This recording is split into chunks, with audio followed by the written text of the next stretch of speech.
Welcome to the Deep Dive.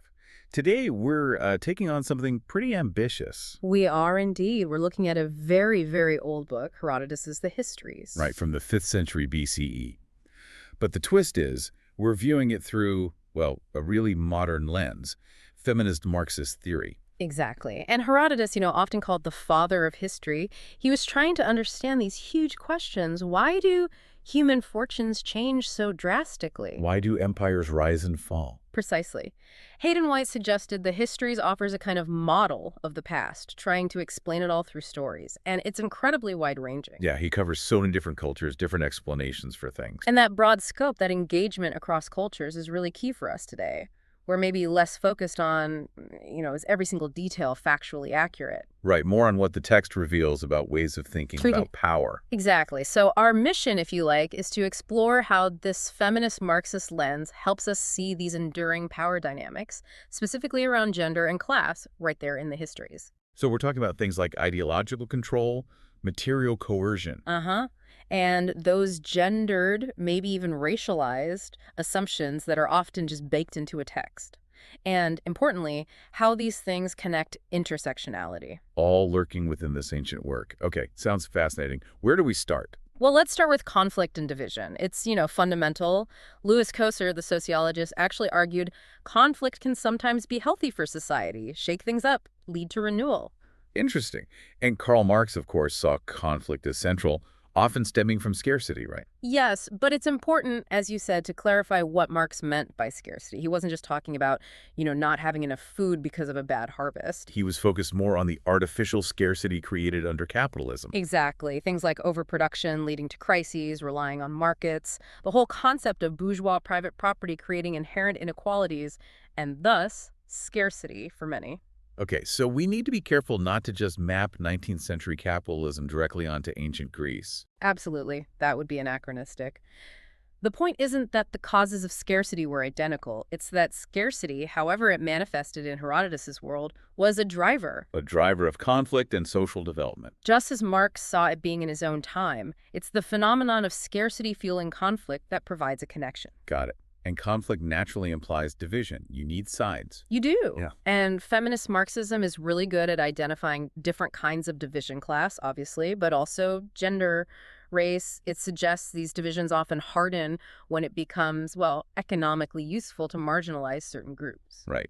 Now, Marx himself is sometimes associated with economic determinism, the idea that economics explains everything. That's the traditional reading of historical materialism, yes. That the economic base dictates the social superstructure. But that's a bit simplistic, and many later thinkers, particularly the ones we're using, saw the need to look beyond just the economy. Which brings us to Gramsci, Davis, and Federici. Why these three specifically for looking at Herodotus? Well, they each offer ways to understand power that aren't purely economic. Antonio Gramsci, for example, gave us the concept of hegemony. Cultural power, not just force. Precisely. Power maintained through shaping ideology, culture, what counts as common sense. It's about leadership as much as domination. And when you look at the early books of the Histories, you see these powerful figures, rulers. These hegemons, you could say. Gramsci helps us analyze Herodotus' own ideas about balance and how individual pride hubris could upset that balance. Okay, and Davis and Federici, how do they fit in? They bring in that critical feminist dimension. They argued that, existing male-centered assumptions and androcentrism were already there, and capitalism then built upon them to oppress women in specific ways. So it wasn't created out of nothing by capitalism. Right. And their ideas about intersectionality, how race, class, gender all intersect, and what are sometimes called logics of domination, these give us a really rich cultural lens for reading Herodotus. So just to be super clear for everyone listening, when we say feminist Marxism here, it's not just a simple overlap. It's this specific blend we're using. Yes. Drawing on Gramsci's ideas about hegemony, Davis's focus on intersecting oppressions, often coming from a radical Black feminist perspective, and Federici's socialist feminist analysis of history and gender. It's that combination. Okay, great clarification. So let's apply this. Part 2, ideological control and material coercion in Herodotus. Let's start with Gramsci's idea of ideological control. How is hegemony actually maintained? Well, Gramsci argued it's not just about having the army or police on your side, though that helps. That's what Louis Althusser later called the repressive state apparatus, the force part. Yeah. Gramsci was really interested in the subtle stuff, what Althusser called the ideological state apparatus, or ISA. Okay, and the ISA includes things like... Think schools, the media, religion, family structures, the institutions of civil society. Gramsci saw these as crucial for establishing that moral and intellectual leadership he talked about. They shape how we think, our values. And language itself plays a big role here. A huge role. For Gramsci, language wasn't just communication. It actually carries a whole culture's assumptions. It's ways of understanding reality. So if you control the language, the concepts. You shape what people consider common sense. Exactly. This language of control works through the ISAs to make the existing power structure seem natural, inevitable, legitimate. Okay, so how does this Gramscian idea illuminate what's going on in the histories?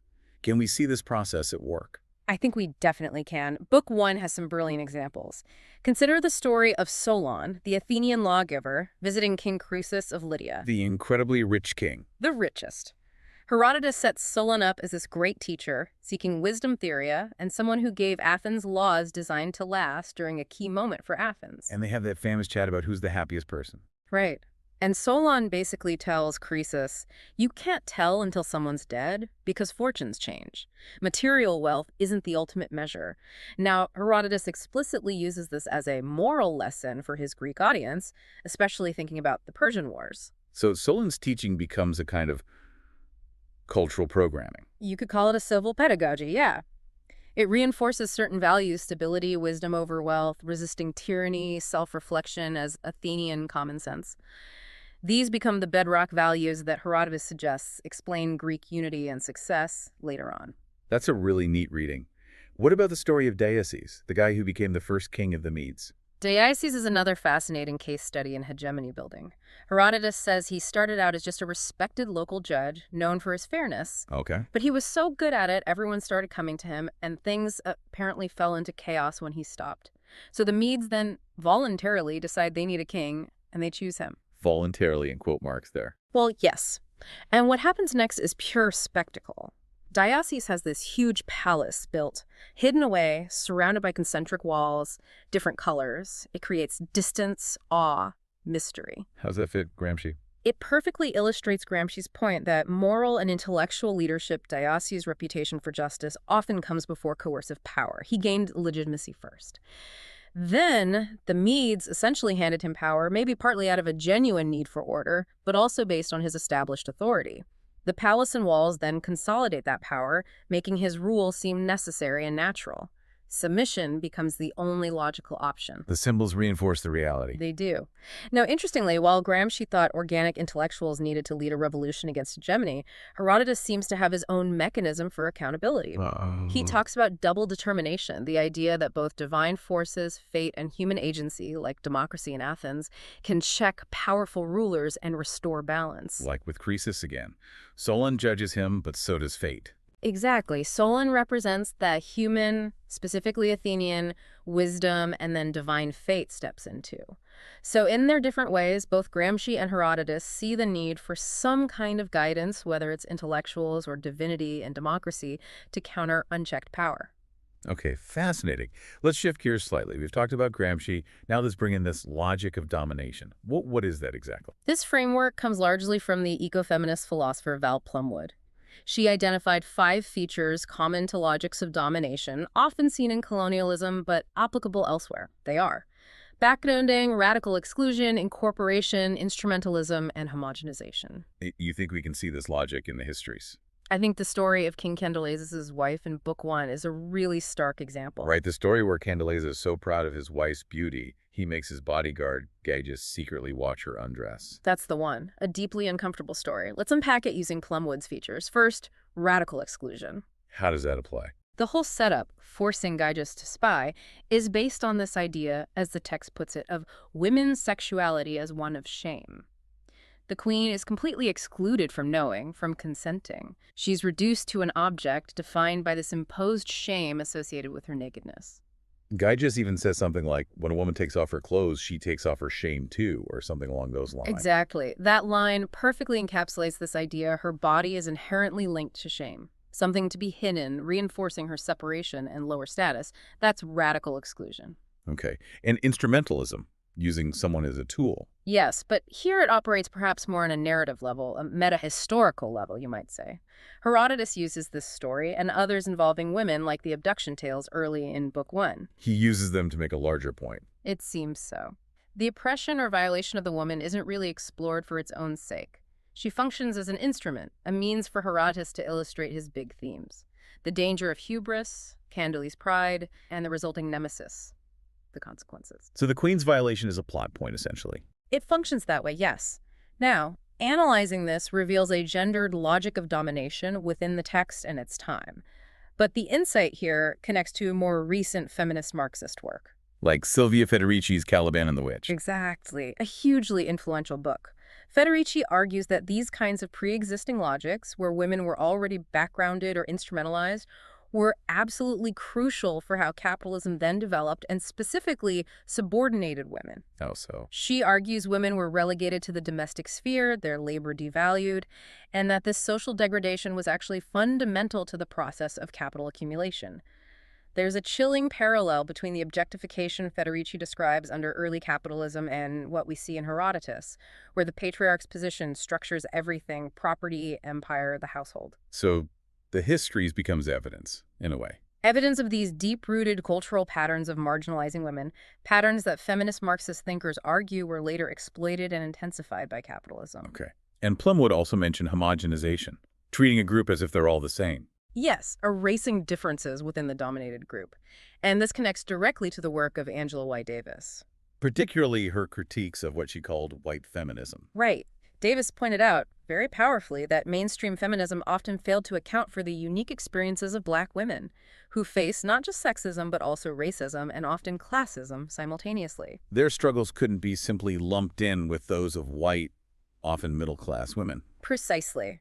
Homogenizing the female experience obscures the very real, complex intersections of oppression. Davis argued you have to understand these intersections to effectively challenge domination. She talked about Black women facing sexism from Black men and racism from white women. A double bind, or even more complex than that.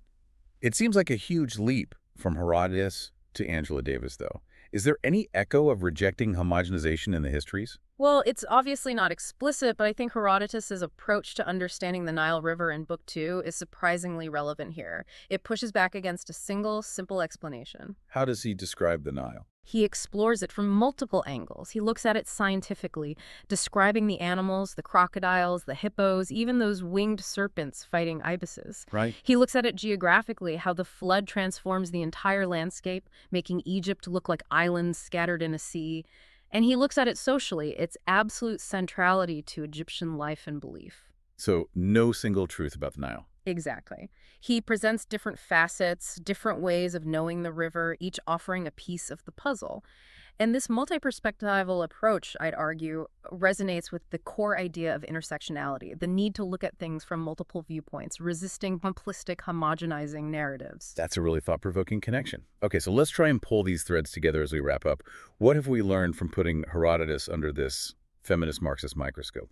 I think fundamentally it reaffirms the value of the histories, not just as a historical account, but for its narrative models of how power works. Yeah. We saw how Gramsci's ideas on hegemony helped us understand the dynamics of consent and cultural control in the stories of Solon and Deioces.